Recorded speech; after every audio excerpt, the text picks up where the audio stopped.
ಇನ್ನು ರಾಜ್ಯದಲ್ಲಿ ಭೀಕರ ಬರಗಾಲ ತಾಂಡವಾಡ್ತಾ ಇದೆ. ಹೀಗಾಗಿ ದೆಹಲಿಯಲ್ಲಿ ಇವತ್ತು ಸಿಎಂ ಡಿಕೆ ಶಿವಕುಮಾರ್ ರಾಜ್ಯದ ಸಂಸದರ ಜೊತೆ ಸಭೆ ನಡೆಸಲಿದ್ದಾರೆ.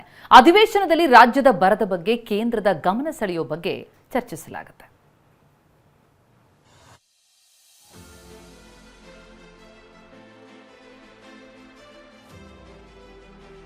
ನೆಲ ಕಾದ ಕುಲುಮೆಯಂತಾಗಿದೆ. ಕೆರೆ ಕಟ್ಟೆಗಳು ಬತ್ತಿ ಹೋಗಿವೆ, ನದಿಗಳು ತಳ ಹಿಡಿದಿವೆ, ಮಳೆ ಮಾಯವಾಗಿದೆ, ಬೆಳೆಗಳು ಒಣಗಿ ರೈತರಿಗೆ ದಿಕ್ಕೆ ತೋಚದಂತಾಗಿದೆ. ಬರದ ಬರಸಿಡಿಲು ಅನ್ನದಾತರನ್ನ ಹಿಂಡಿ ಹಿಪ್ಪೆ ಮಾಡ್ತಿದೆ.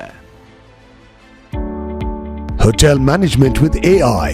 Join IIHM, International Institute of Hotel Management.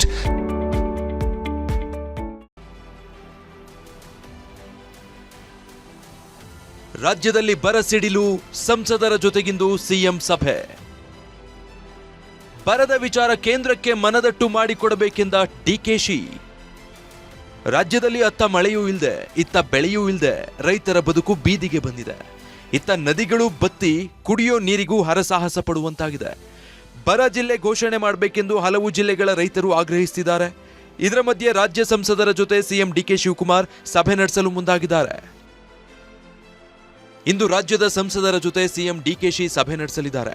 ಸಂಜೆ 6:30ಕ್ಕೆ ಕರ್ನಾಟಕ ಭವನದಲ್ಲಿ ನಡೆಯುವ ಸಭೆಯಲ್ಲಿ ರಾಜ್ಯ ಸಂಸದರ ಜೊತೆ ಚರ್ಚೆ ನಡೆಸಲಿದ್ದಾರೆ. ರಾಜ್ಯದ ಬಾಕಿ ಉಳಿದಿರುವ ಯೋಜನೆಗಳ ಕುರಿತು ಚರ್ಚಿಸಲಿದ್ದು, ಕಾಂಗ್ರೆಸ್, ಬಿಜೆಪಿ, ಜೆಡಿಎಸ್ ಸಂಸದರಿಗೆ ಆಹ್ವಾನ ನೀಡಿದ್ದಾರೆ.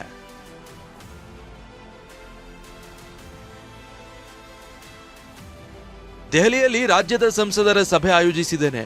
ಸಭೆಗೆ ಬರುವಂತೆ ರಾಜ್ಯದ ಸಂಸದರಿಗೆ ಮನವಿ ಮಾಡಿದ್ದೇನೆ. ರಾಜ್ಯದ ಬರ ವಿಚಾರ ಕೇಂದ್ರಕ್ಕೆ ಮನದಟ್ಟು ಮಾಡಿಕೊಡಬೇಕು ಅಂತ ಸಿಎಂ ಡಿಕೆ ಶಿವಕುಮಾರ್ ಹೇಳಿದ್ದಾರೆ. ಸಂಸತ್ ಸದಸ್ಯರ ಸಭೆಯನ್ನ ಕರೆದಿದ್ದೀರಿ.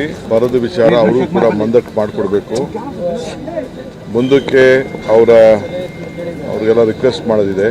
ಕೆಲವು ಅನೇಕ ವಿಚಾರಗಳನ್ನು,